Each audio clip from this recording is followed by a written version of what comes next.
Ya cuestiona el congressman-elect del Distrito 2 Manix Dalipe con el mga oficiales del SAMSELCO durante la 41 Annual General Membership Assembly o AGMA del Cooperativa ayer acerca el 500 milyon peso account receivable del Cooperativa. Este es el account del mga consumidores na Cooperativa que por cuantos años ya hindi pa ta puede colecta el Cooperativa. Según Dalipe, quiere él saber si cosa ya puede hacer el mga oficiales del Cooperativa sobre con este. Del pasado AGMA, cuando él lleva según él con este asunto na atención del mga oficiales del Cooperativa, pero ya sabe según él que hasta ahora no hay pa siempre puede resolver con este el mga concerne oficiales. Cosa kita taase para kubraya con esos mga member consumers donde el accounts receivable alcanza más de 500 million pesos. Un poco malingasa lang yo kay Indenantes cuanto ta busca con el mga poste de kuryente o el assets dol un poco tormento busca. Un año pasa, no hay man cosa ya sucede, 500 million lang siempre. Según Dalipe, do lo mismo hindi hace esfuerzo el mga oficiales del SAMSELCO para poder colecta con este account receivable. Unfair o hindi según este patas para con el otro mga consumidores que ta cumplir con el one-month policy que ta implementa el Cooperativa.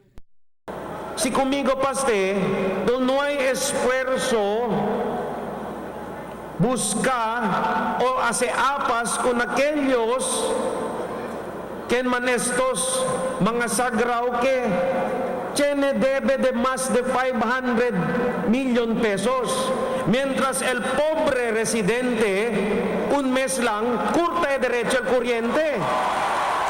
Y habla pa si Dalipe kay si puede colecta el Cooperativa con el 500 milyon de peso account receivable, grande ayuda según este para mengua con el debe del SAMSELCO que ta alcanza ya ahora na más de 1 billion de peso. El approach que quiere kita ayuda con el SAMSELCO. Last year, habla. Cosa statement last year. Please help SAMSELCO. We have to help SAMSELCO. Ara, quiere kami ayuda. Según pa Dalipe, debe anunciar al mga oficiales del Cooperativa si quién al mga consumidores tiene debe na SAMSELCO y por qué hindi patakubra kanila el SAMSELCO. Mientras tanto, un empleado del Cooperativa, él habla, kahit asya sila manera para poder colecta con este account receivable. Pero hindi mas según sila ta puede encontrar con el otro mga consumidores que tiene pa debe na SAMSELCO. Kasi tamin esfuerzo di aton Consumers Account Department, man sent mga demand letters kung este mga grande account.